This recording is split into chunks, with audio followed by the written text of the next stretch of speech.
perhaps we should start with some questions and we'll see where we can guide it. I have a question to throw in there.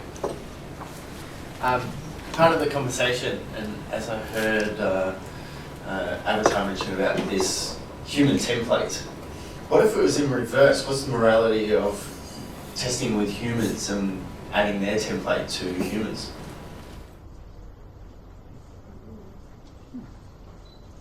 Oh, I can think of an example. If the Galapagos turtle, which lives for, in some cases, for centuries, has a gene that allows its memory system to cope with its longevity, would it be ethical for us to utilise that in allowing our brains to deal with longevity more easily? And what's the impact on the ecosystem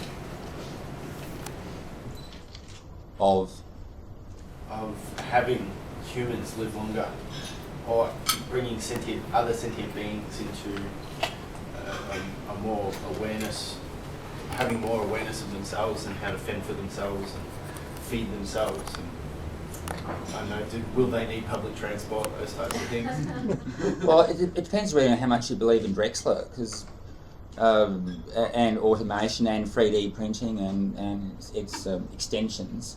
Potentially, it's been pointed out, potentially using assemblers, you can effectively print food. So they say. I will show you that this afternoon. Not necessarily live. I'm not sure whether this is quite on the topic of the question, but you mentioned, is it moral to, the question was related to, is it moral to use these tools available to us to extend life in some ways? And a lot of what we've actually seen a lot of that just over the last 100 years. If you look at changes in society, the average life expectancy, the amount of information that is available to an individual, what we are now today is totally different to what humanity was only 100 years ago. So even without consciously directing ourselves in that manner, we're a bit of a living experiment as well. Max Moore coined the term, I think it was Max Moore, morphological freedom. What do you think about freedom? The freedom to be able to morph yourself or transmogrify your body in ways or extend your life? Do you think it should be free for people to make those decisions themselves, or should it be a societal decision or anything else? Well, given my limited contemplation on this, I would dare say it would have to be a societal decision, because the individual decision to upload yourself or to modify yourself does have an impact on the collective. And I think that if history has taught us anything, is that we haven't been particularly mindful of how we distribute wealth and opportunity. And if we're to move into the future, a future that benefits everyone, we're going to have to tackle these issues and do so sooner rather than later, because it seems as though the technology is on the march. A counterpoint to that, sorry. Sorry, I'd take a counterpoint as well, in that I think there should be no circumstance in which society forces you to die. That seems to me as the ultimate violation of human rights. So I'm a big fan of life extension. I'm actually a initial investor in the Australian cryonics facility called Stasis Systems, which we're trying to get set up at the moment. It'll be the second one outside the US, first one in the Southern Hemisphere. Because I think the absolute worst thing you can do with a person who has lived life for 60, 70, 80 years, gained an enormous amount of experience, is very valuable, like everything that they know, everything they can do is very valuable. The worst possible thing you can do with that is just destroy it. And we don't have good tools for passing that on to other people at the moment. I mean, we've learned to cope in elder statesmen teaching the younger generation what to do. But I think, leaving the human right aside, that's utterly destroying somebody in their totality is the worst possible thing that society can inflict. And people should be allowed to extend their lifespan. One other counterpoint is that a lot of innovation occurs within the fringes of society. And if you look around this room today, I'm sure that the average IQ in this room is way above the norm. The fact that you're here and you're asking these sorts of questions means that you're unusual. You're not a typical person within society. And if society is going, if our technology is going to improve, it's always going to be fringe developments, or it's going to be the unusual people who will push it forward. And trying to obtain consensus before those developments occur would be very difficult. Yeah, I was just something I've been picking up on this weekend is a sense of intellectual supremacy, and I think that you can very easily fall in. I mean, I see people in this room that, and I've described them before as cognitive racehorses, you know, and I feel more like a Shetland pony sometimes, and I feel that there is this tendency, if you do have that capability to reason at that high level, you're in danger of assuming that you should be making decisions on behalf of other people. True. And I think that this is a case in point. We're now talking about what sort of world we're going to create for other sentient beings that have co-evolved with us. Who are we to say what is best for them? Who are we to say what is best for anyone but ourselves? I would say that what we want to do is give people the ability to make their own choices, to empower them to make their own choices. And I don't think inflicting that responsibility on someone is making a choice for them that we don't have the right to do. I think giving them the power to make the choice for themselves is the opposite. Certainly, and I think that this harks back to what Meredith was saying before, which an admittedly emotionally charged example of a woman in Bangladesh who's had acid thrown on her. I'm sorry you missed out on this, but what are we doing to ensure she has equality of choice? I'd like to address the question to Matt. your sentiments, as you expressed just earlier about how you esteem the preciousness of life, I think we'd all agree with that. But can I ask you for your personal opinions on two toughies?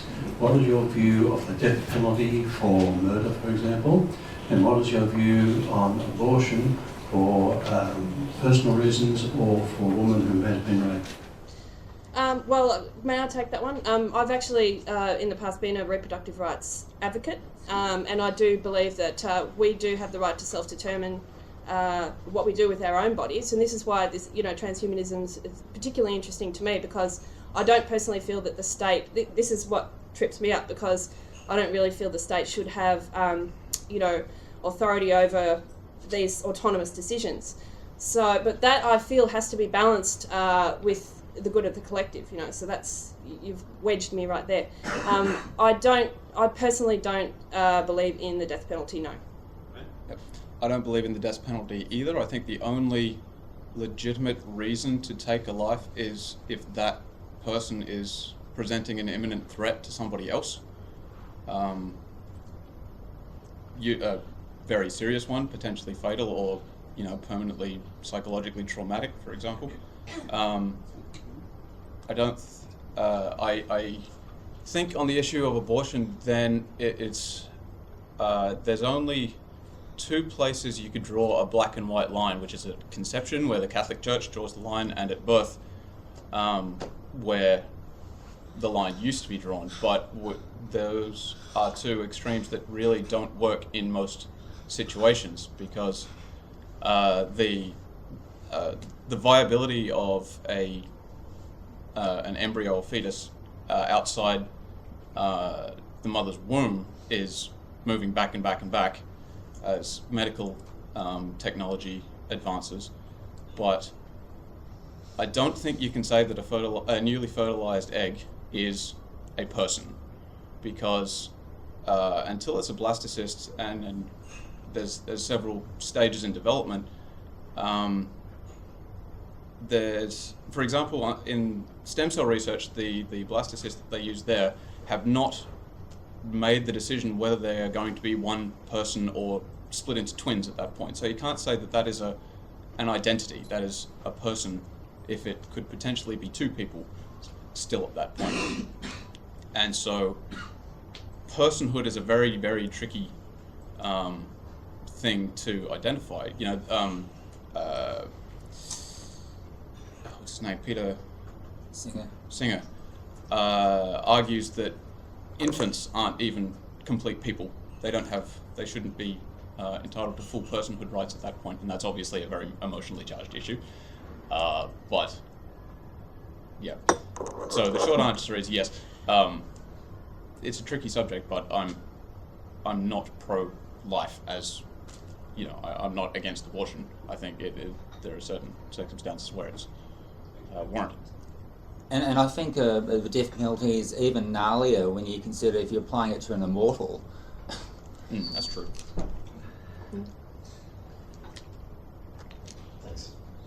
Thanks. I'd like to ask for the panel's opinion on the use of new and emerging technology for military purposes.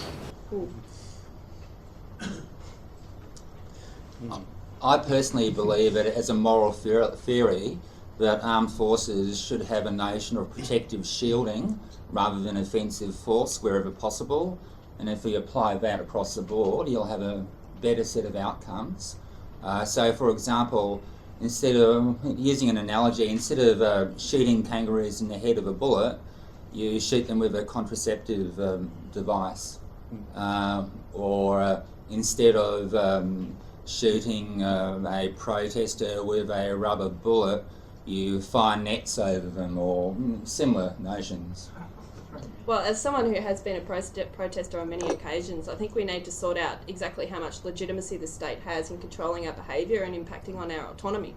And that's where I feel that we're probably going to diverge, because I think that the military is increasingly devolving to be more of a civilian management kind of unit, and that concerns me as someone who often has opinions which are at odds with the state. That's fair enough. I should point out that there's a fair difference between the US military and the Australian military in their opinions and practices. For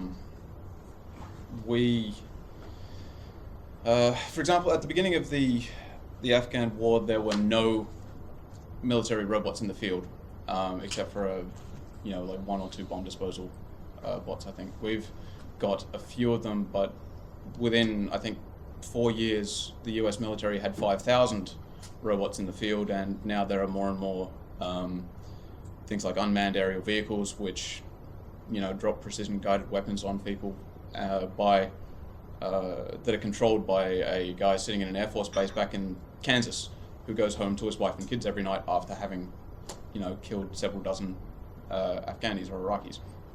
And that's causing interesting psychological issues and social ones as well. But the people who are on the receiving end of these sorts of technologies really don't appreciate it. The Afghanis and the Iraqi resistance tend to think that it's cowardly to hide behind robots. But as far as I'm concerned, anything that we do that that makes Australian soldiers safer is not taking it to extremes like nuke them all and then nobody's at risk. But I'm in favour of things that the Australian military would use to make Australian soldiers safer and put them at less risk to accomplish the goals that the government is actually specifying, because the military itself doesn't choose what to do. They follow orders, and if you don't like the orders that the military is being given by the government, then change the government, because you really don't want the military making up its own mind as to whether they follow the government's direction. That's all kinds of bad.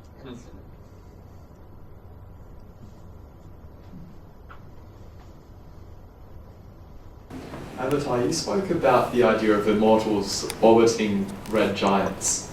I think this brings up questions about reproduction and immortality. Would the panel like to comment on whether reproduction should be limited in the context of immortality, or whether humans can go and populate the universe?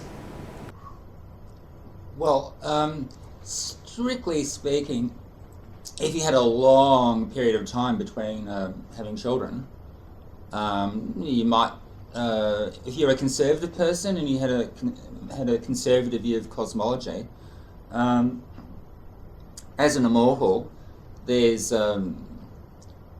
plenty of time to develop slow or slightly faster methodologies of travelling at least around this galaxy.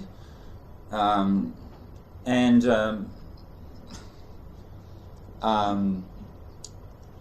example, you could have a child in 900 million years' time and then double the length of time before you had another generation. I'm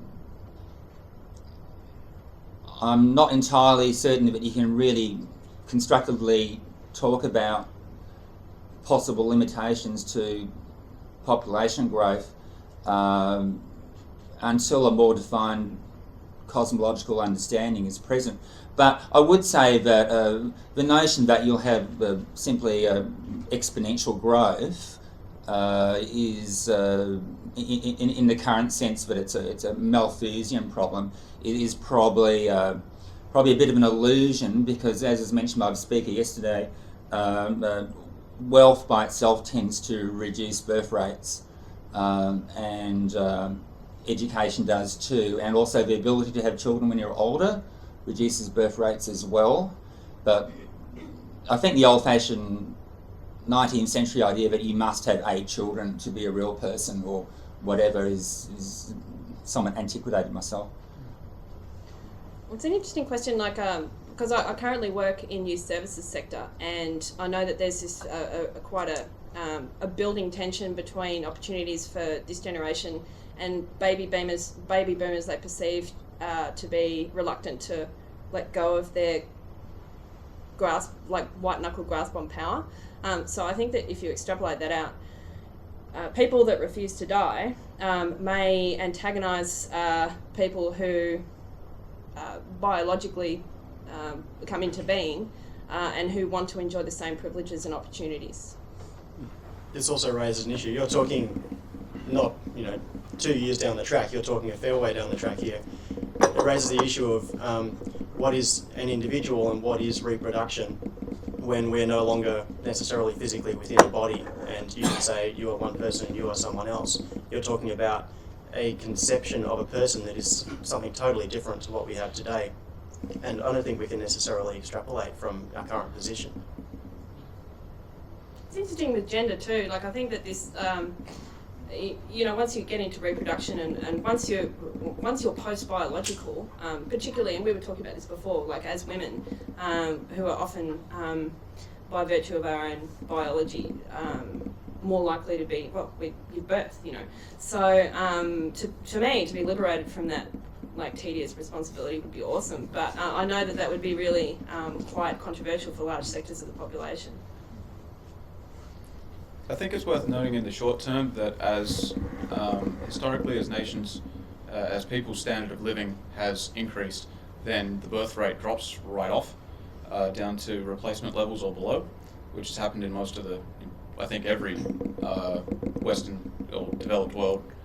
And it's very much, it becomes more profitable for parents to put more resources into 1 or 2 children and have them do really well than have lots of kids in the hope that a couple of them survive. And if you remove the necessity to reproduce within your currently very short reproductive window, say 15 to 40 is the ballpark, then you free potential parents from that tyranny as well, so they are free to take their time and have children at 50, 100, 150, whatever, possibly multiple sets. It's an interesting question. I've been saying for about 10 years, but I strongly suspect, because I think that biological service level improvements are going to happen fairly soon, maybe only 3 or 4 years away, for some really quite fundamental things like no longer having grey hair, no longer having wrinkles, this sort of thing. That there's going to be a reaction from conservatives whereby they'll say this issue of physical space is primordial and it's going to be a massive problem. But by the time that people take it more seriously, the technological changes will probably be occurring that modify the debate somewhat. But the initial reaction, perhaps even from groups like the Catholic Church, is going to be quite negative, I'd say. Yeah. I wouldn't be surprised if there was papal edicts banning involvement with certain aspects of all this stuff. Pretty soon. Yeah. I would say that reproduction, not biologically, but informatically, is a real issue. If we could upload our brains, I doubt we can, it's a computational barrier, but if we could upload our brains and reproduce ourselves many times over every microsecond. Now there's a reproduction issue to talk about. But also, even within a substrate though, I'm very much in favour of having a neurological boundary definition of consciousness, because it seems to me that that's the beginning point. If you do have things like potentially some form of group minds or hive minds or distributed minds or whatever, it needs to flow from a moral starting point that says that whether you're in a substrate or whether you're in a fleshly body or a hybrid, that you say this is the neural map and it's the neural network. Your point about developing life is a bit similar to animal consciousness. In a sense, you could argue it's setting an arbitrary value that when you get to 100 million neurons, that's the beginning point, something like that.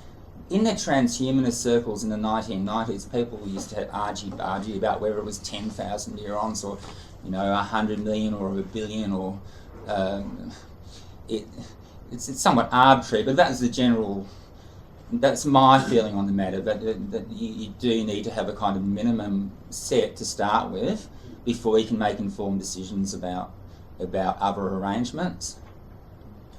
I tend to agree that there will be thresholds that you reach after which a completely different type of behaviour will emerge, or a different phenomenon, and that's why Searle's Chinese room argument is very misleading, because it's talking about a book and a guy reading rules from a book and using things. But if you crunch the numbers in terms of the number of operations that you'd have to do, then the book would have to be several times the size of the Library of Congress.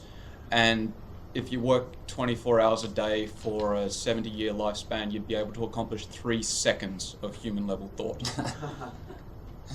So it's appealing to our intuitive notion of simple systems and how they work together. But by then languages evolved as well. Yeah, that's true. But if you scale them up and scale them up and scale them up and zoom out, then you get these completely different qualitatively different phenomena that, like emergent ones, due to complex systems, and that goes to what we were saying before, that you just won't predict from looking at the simple rules. And I think consciousness and intelligence are probably something that, I'm not to say it's going to appear from nowhere, but it will be a new thing that you start to see once you start getting to a certain level of complexity and the right sort of architecture. And just to hark back to your question, sorry, if we can pass that computational barrier and upload our consciousness to some sort of data cloud, conversely, like after last night, there was a presentation by Bin about evolutionary AI, and it struck me that he's created this little universe, and I've since heard that there are I don't know, similar programs people have run that have over time evolved their own species and so forth. I mean, it's possible then that the consciousness that or the sentient beings that evolve in these particular bubble universes could then come back into our physical realm.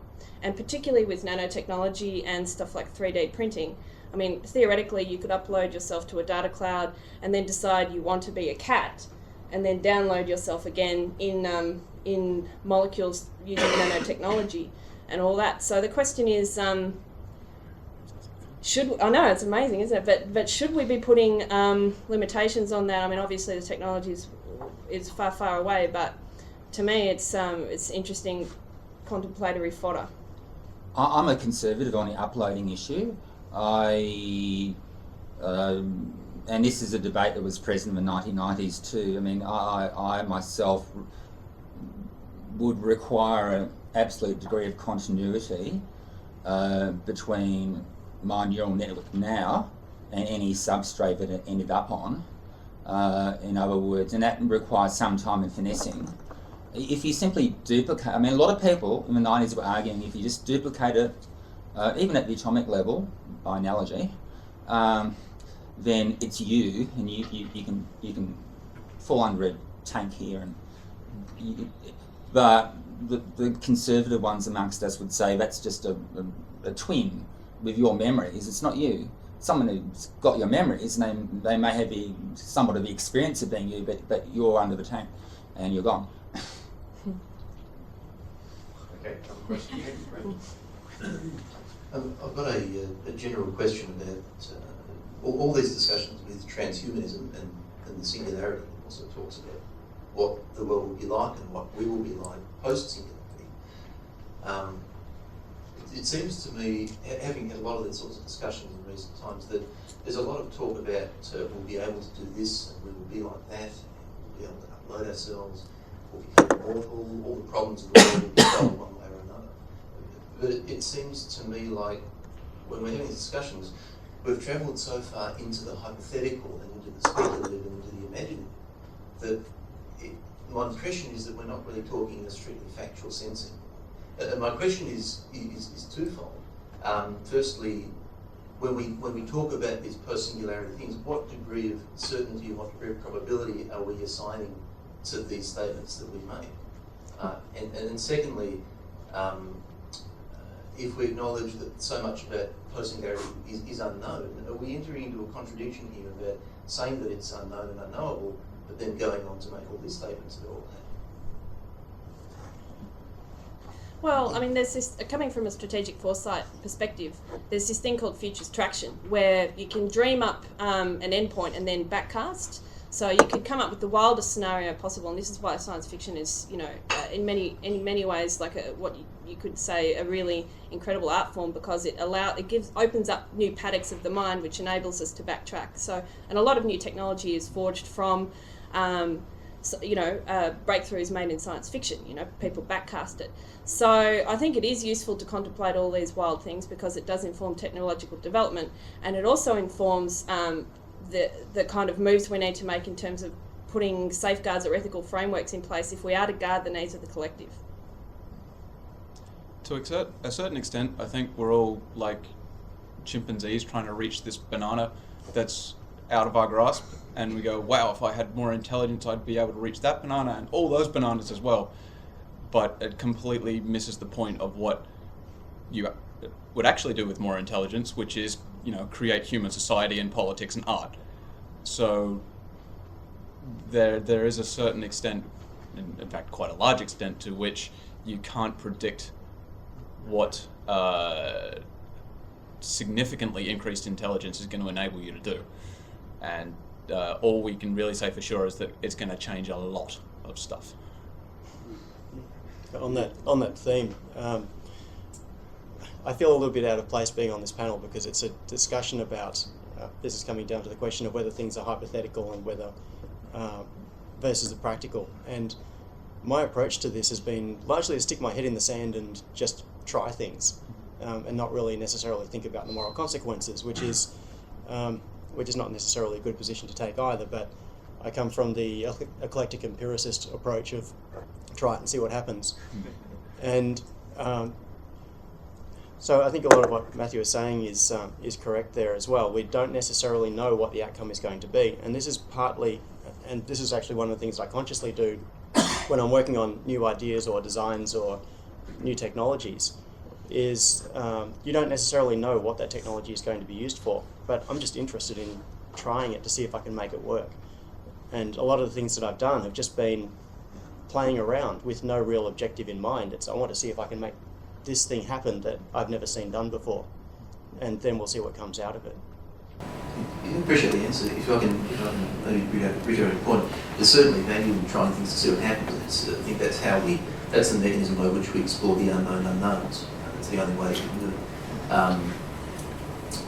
I guess I'd just like to ask the specific question again. Is there sort of an epistemological contradiction in saying that post-singularity events will be largely unknown, possibly unknowable, but then continuing to have discussions about what will and won't happen and what will possibly. I suppose that's my question. Is there a possible contradiction? Well, with strategic foresight, there's possible, probable, plausible, and preposterous futures. And it's worthwhile exploring all of those. Now, obviously, you're not going to... A preposterous future is the unknown unknown. You're not going to be able to predict that. The future is unpredictable. It's kind of... there's paradoxes all over this, but basically, what it boils down to is that the future does not exist anywhere except our own minds. And if you want to change the future, you have to change your behaviour in the present. And I personally feel that that consideration should enter the minds of scientists who are just saying, oh, well, let's see what's going to happen, because the end result is, and I think that the nuclear genie is not able to be pushed back into the bottle, and I think that hindsight has taught us that a lot of the scientists working on those nuclear projects are regretful of the fact that their considerable intellect and capabilities were invested in a technology which ultimately threatens humankind. So I think that's worthwhile bearing in mind. But I think the value of these discussions is largely taking the consideration of these issues out of purely the scientific and the tech community out into the wider world, so we can actually raise the public consciousness about the ways things could go and start to have a debate about which ways we would like the world to go. And if it looks like it's starting to go this way, then what do we do? What safeguards do we have to put in place to make sure that it doesn't? Because we don't want to, have a super intelligence appear and go, ooh, did we want that? What do we do now? You want to be prepared. And certainly in the case of the short term, some things are just on the horizon.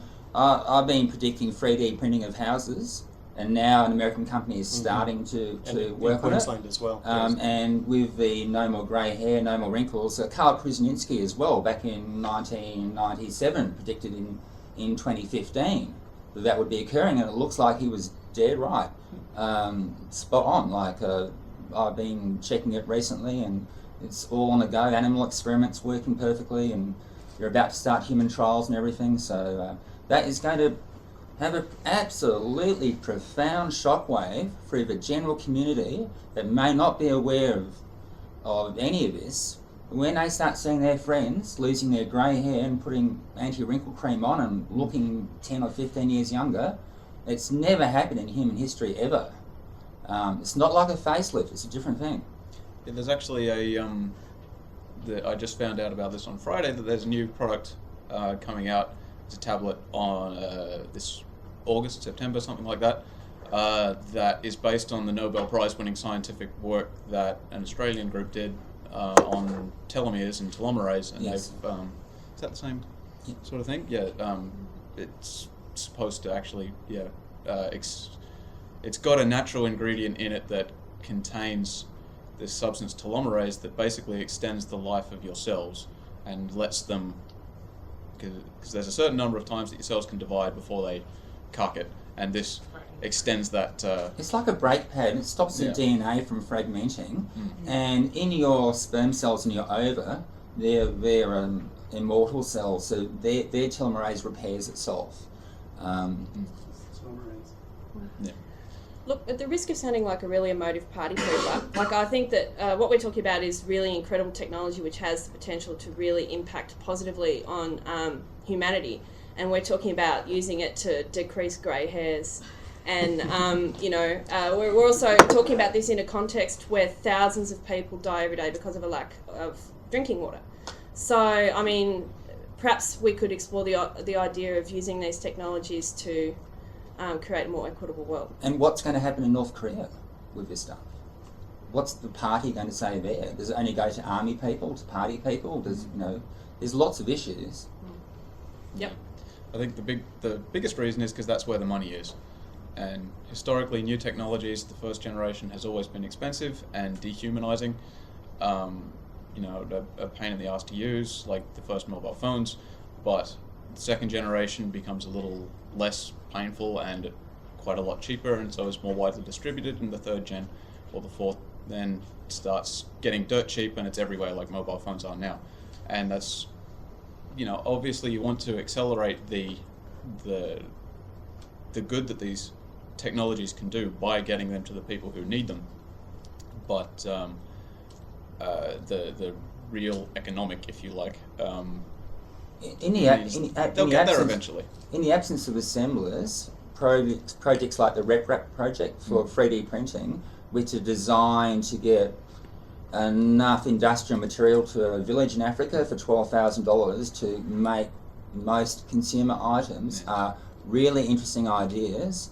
And there's been a range of, to my way of thinking, the primary problem of the third world today is not so much poverty, it's malnutrition, which is an issue that could be solved with existing technology. It doesn't need new technologies. What that needs is political will. But certainly new technologies that make it cheaper to do it may generate more political will. If it's only a question of Australia sacrificing 0.1% of GDP in order to achieve a good goal like that, then Julia Gillard might say yes rather than no. If it's going to be 3% of our GDP, I'd say Mr. Abbott's going to say no way. On the tech side, though, in Africa, and someone can correct me on the details if I'm a little off here, the staple carbohydrate is a cassava, like a yam sort of sweet potato type root, but it's deficient in one particular nutrient. I can't remember if it's protein or vitamin A or something, but as a result, lots of people die of malnutrition because this is all they get to eat. So there's a team that has genetically engineered a new strain of this same crop that has that missing nutrient, and they're now replacing the crops throughout a lot of African countries so that people will actually be able to get all the nutrients that they need from the crop that they've already And here we have another problem, which is political scientific illiteracy. And that is a really fundamental problem. I've met politicians, I've worked for them in the past, and I met them recently, and there is an absolutely profound lack of knowledge amongst them. They rely on experts, but because they don't know what's really happening in the back of their heads, they're just picking between 2 or 3 different experts and tell them 2 or 3 things, and they really don't know what they're doing. It's astonishing. They don't even spend 5 hours reading Wikipedia about something. They're too busy with more profound political issues. Like re-election. They've got 3-month mind frames. Everything is about the immediate. If you accept, for example, that intelligence is largely hereditary, in fact, the heritability of intelligence is one of the highest, something from 60 to 80%. And I had my mind blown away a couple of months back. I saw a world map of IQ. I had no idea. Well, I start at the top or the bottom. Interesting. The dumbest people are Australian blacks. 60. Average IQ of 60. Now, whether that means they're really stupid or not, but their IQ scores are only on average 60. The black Africans, 70. The North Africans, so the Arabs through Middle East, through India, 85. The American natives, 85. And then by definition, the Europeans, Russians, 100. And the smartest group are the East Asians, Chinese, Japanese, 105. So. Well, that's interesting data, and first of all, it's I would caution you to use the term Indigenous Australians, but that's just me being super Can it PC. change? See, I've been away so long. Okay. You don't call them Aborigines anymore? Indigenous Australians, but anyway, that's my PC break for the day. But basically, the interesting thing that I find about Indigenous Australians is they actually don't have any concept of the future, and you could look at that one of 2 ways. You could say, well, that's not particularly developed because how can you predict and all that sort of stuff, but in many ways it's really philosophically developed because there's no way we can predict the future, so why bother worrying about it, and I think that you could also argue that people that so-called low down on this, and I'd be interested to see the data anyway, but so-called low down on this are also the ones that are living in the most sustainable way, and I think that there aren't many people in this room that would argue that we're not putting ourselves at existential threat because of our use of resources. So you could argue that we've used all this intelligence to basically endanger our own existence. So I would argue that intelligence is fairly relative in that sense. I'm not sure about intelligence tests anyway. Those ones, they seem to have incredible amounts of cultural bias in them. It's also emotional intelligence. Yeah. Different forms of it. I have to say that I have, travelling in Latin America, met people who are totally illiterate, but their wisdom and their intelligence just, their awareness of the world, and they're from radio and other things, but they can't read or write. So they would never pass an intelligence test of the standard sort. I mean, what is intelligence? 100%. And Socrates said, who you could argue was a pretty smart dude, he said that the more he learns, the less he knows. But I'd also argue that we haven't put ourselves under existential threat so much, leaving aside nuclear weapons. But what we have done is put the rest of the ecosystem under existential threat, because at the moment it's a bit similar to an asteroid hitting the planet, right? So perhaps within 15 years, as much as half of all animal species may be dead. They're certainly saying that with the oceans at the moment. Well, we're at peak bees, peak fish, peak oil, peak everything, and No peak tech. no peak tech. So Shooting up. we might need to do something about that. Okay, look, we've got time for just one more short question. Hi guys, just a brief one. So in my mind, essentially it's about survival in one sense, and biological or otherwise, survival is predicated on energy security. So if one looks of what we know of the universe, if you take entropy into consideration, does this mean that we must fan out to survive? Be that unexpected. You must what? You must fan out. The sun puts out more energy in 1 second than the entirety of human civilization is used. Our entire energy needs at the moment and our predicted needs into the future would be met by capturing the energy from 0.1% of the sunlight that falls on the planet. And if you look at the total energy produced by photovoltaic cells over the last 20 years or so, then that's actually on an exponential trend as well. It is the total amount of energy that is produced by these cells has doubled every, I think it's 2 years or so, for a significant number of doublings, like 10 or 12, something along those lines. And Kurzweil, not that I believe everything he says, but he points out that in another 9 or 8 doublings, I think, even though solar cells provide a 15th of our energy needs at the moment, in another 9 or 10 doublings, which is another 18 years-ish, they will be producing enough energy to supply all of our energy needs in perpetuity. And once you've got free energy like that, you can basically undo all the damage that we've done already, because you can power CO2 scrubbers to suck the CO2 back out of the atmosphere that we've done. You can recycle all the garbage that we've dumped in in wherever. You can eat away the plastics that we need to recycle.